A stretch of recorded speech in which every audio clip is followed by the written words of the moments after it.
Hello साथियों, target classes में आप सभी का स्वागत है। आज के इस वीडियो में हम देखेंगे आर.एस. अग्रवाल के एरिया चैप्टर का पाठ दूसरा। इस चैनल पर आर.एस. अग्रवाल के सभी चैप्टरों के सभी प्रश्नों का हल पार्ट बाय पार्ट एक एक करके मिलेंगे। इस चैनल पर बने रहने के लिए चैनल को सब्सक्राइब, लाइक एवं शेयर जरूर करेंगे, तभी सभी वीडियो का आप तक नोटिफिकेशन पहुंच सकेगा। तो बिना कुछ विलंब करते हुए चलते हैं आज के पहले क्वेश्चन की ओर। आज का पहला क्वेश्चन आपका हो जाएगा क्वेश्चन नंबर 11।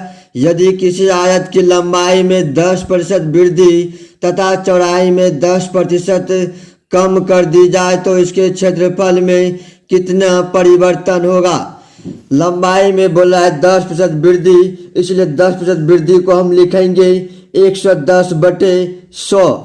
उसके बाद बता रहा है कि चौड़ाई में 10% की कमी, 10% कमी को लिखेंगे 90/100, इसलिए लिख देंगे 90/100। उसके बोलता है कि इसके क्षेत्रफल में कितने परिवर्तन, इसको करेंगे सॉल्यूशन। 100 को छोड़कर सॉल्यूशन करेंगे तो आपका आ जाएगा 99/100। अब देखेंगे कितने का अंतर है, एक, तो लिखेंगे हम 1%। 100 से कितना कम है, इसीलिए लिखेंगे कम। अगर वृद्धि होता तो लिखते हम वृद्धि। यही आपका 1% कमी, जो कि आपका ऑप्शन नंबर 100 का राय बी बिल्कुल करेक्ट जवाब है। इसी प्रकार चलते हैं आज के अगले क्वेश्चन की ओर। आज का अगला क्वेश्चन आपका आ जाएगा क्वेश्चन नंबर 12। एक आयत की लंबाई 50% कम कर दी जाती है तथा चौड़ाई में 80% वृद्धि कर दी जाती है तो उस आयत के क्षेत्रफल में कितना परिवर्तन होगा। लंबाई में बोला है 50% कमी, 50% कमी को लिखते हैं हम 50 बटे आपका हो जाएगा 100। उसके बाद बोलता है कि चौड़ाई में 80% वृद्धि, 80% वृद्धि को हम लिखेंगे 180/100। उसके बाद 100 छोड़कर करेंगे सॉल्यूशन। 0 आपका हो जाएगा कैंसिल। 18×5 90, आपका निकल के आ जाएगा 90/100। आपका सही आंसर निकल के आ जाएगा 10%।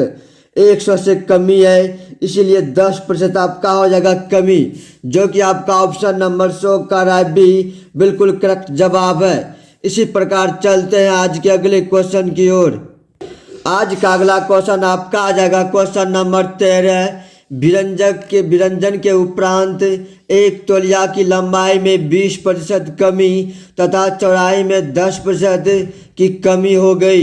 इसके क्षेत्रफल में कितने प्रतिशत कमी हुई। इस तरह का क्वेश्चन दिया हुआ है। लंबाई में 20% कमी को हम लिखेंगे 80/100, तो हम लिख दिया 80/100। उसके बाद हो जाएगा चौड़ाई में 10% कमी, 10% कमी को लिखेंगे हम 90/100, तो लिख दिए हम 90/100।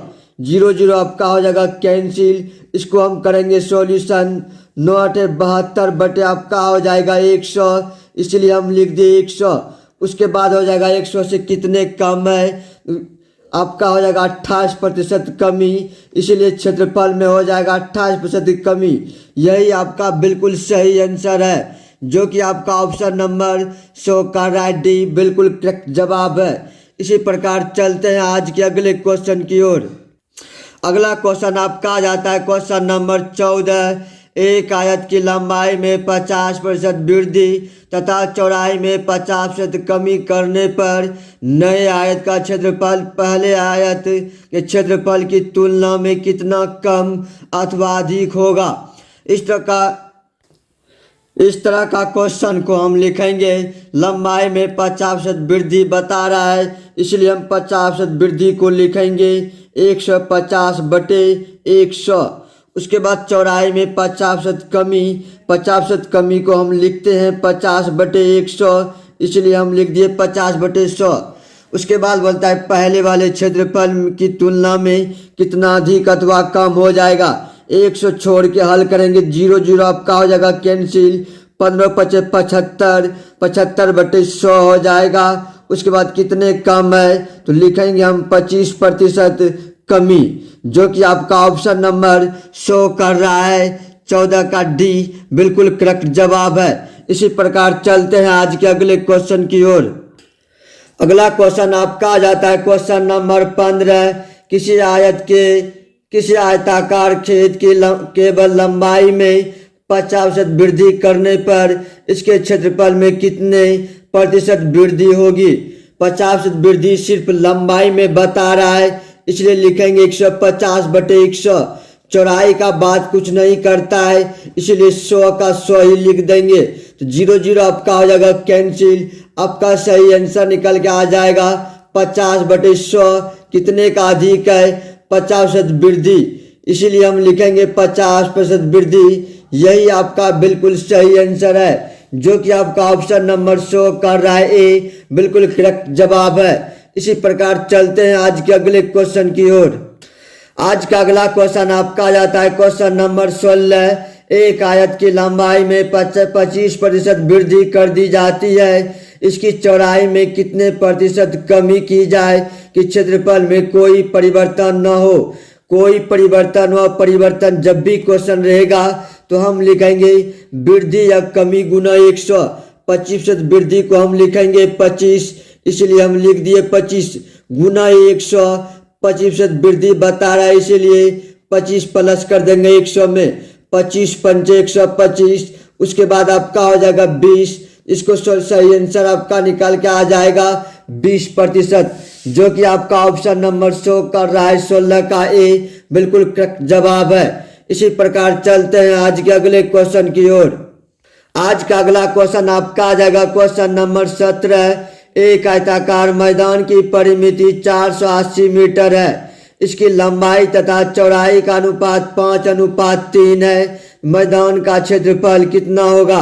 लंबाई और चौड़ाई का अनुपात दिया हुआ है, इसलिए हम लिख दिए लंबाई अनुपात चौड़ाई बराबर आपका हो जाएगा 5:3। परिमिति दिया हुआ है, यानी 2 इंटू लंबा जोड़ चौड़ा दिया हुआ है, तो हम लिख दिए 2 इंटू लंबा जोड़ चौड़ा आपका हो जाएगा 480। लंबाई प्लस चौड़ाई आपका निकल के आ जाएगा 2 दूनी 4, 2 चौक 8, यानी आपका 240। उसके बाद बोलता है कि क्षेत्रफल कितना होगा, यानी लंबाई गुना चौड़ाई।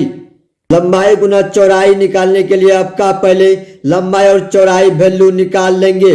लंबाई और चौड़ाई वैल्यू निकल के आ जाएगा 5 3 8 8 24, यानी 1 में 30 30 तो 30 पंचे 150 आपका निकल के आ गया लंबाई 150। 30 90 आपका चौड़ाई निकल के आ गया 90।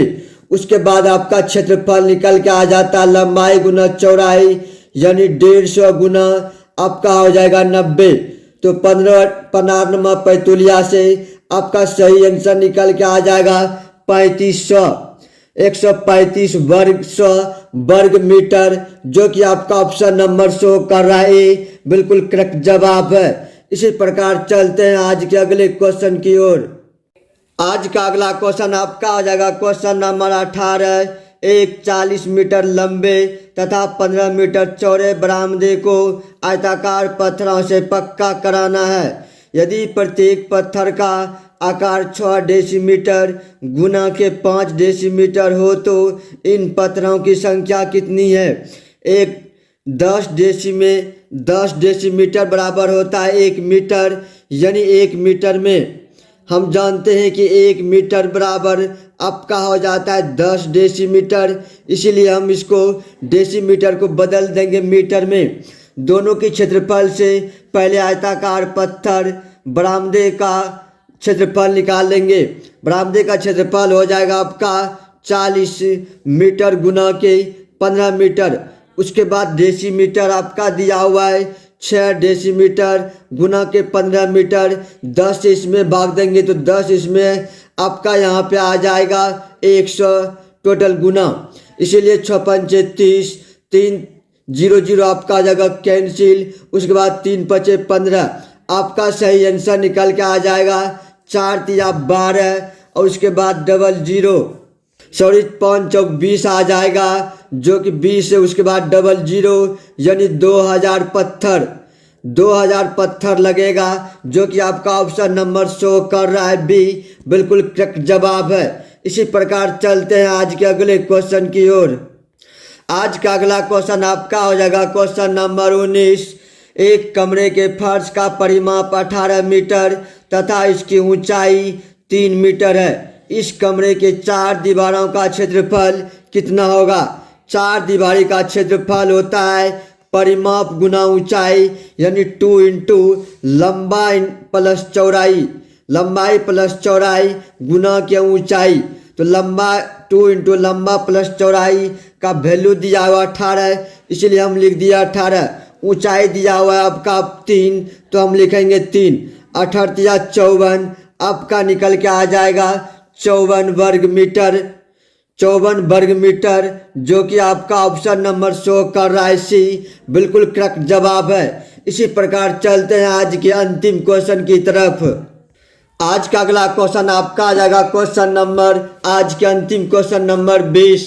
एक श्रोता कक्ष की लंबाई तथा चौड़ाई का अनुपात 3:2, तो हम लिखेंगे लंबाई अनुपात चौड़ाई बराबर 3:2। उसके आगे बता रहा है कि यदि छत का क्षेत्रफल 600 वर्ग मीटर तथा 4 दीवारों का क्षेत्रफल 1500 वर्ग मीटर हो, तो इस कक्ष की ऊंचाई कितनी है? इस तरह का दिया हुआ है क्षेत्रफल, तो इससे हम निकालेंगे क्षेत्रफल। क्षेत्रफल हो जाता है लंबाई गुना चौड़ाई, यानी 3x गुना 2x, तो हो जाएगा आपका 3 दूनी 6 x के स्क्वायर बराबर हो जाएगा 600, तो हम लिखेंगे 600। इसमें से आपका निकल के आ जाएगा x का वैल्यू 10, x का वैल्यू 10, तो आपका जो आ जाएगा इसमें लंबाई हो जाएगा 10 या 30, उसके बाद आपका चौड़ाई हो जाएगा 10 दूनी 20। उसके आगे बता रहा है कि 4 दीवारों का क्षेत्रफल 1500 वर्ग मीटर हो, तो इस कक्ष की ऊंचाई कितनी है? 4 दीवारी का क्षेत्रफल हो जाता है 2 इंटू लंबा प्लस चौड़ा, तो हम लिखेंगे 2 इंटू लंबा प्लस चौड़ा इंटू ऊंचाई। आपका वैल्यू दिया हुआ है 1500। उसके बाद इस लंबाई प्लस चौड़ाई आपका निकल के आ जाएगा 30 20 50, 50 दूनी 100, इसमें हम 100 से डिवाइड कर देंगे, तो आपका ऊंचाई निकल के आ जाएगा 15 मीटर, जो कि आपका ऑप्शन नंबर शो कर रहा है बी, बिल्कुल करेक्ट जवाब है। इसी प्रकार हम अपनी वाणी को यहीं पे समाप्त करते हैं। Thank you.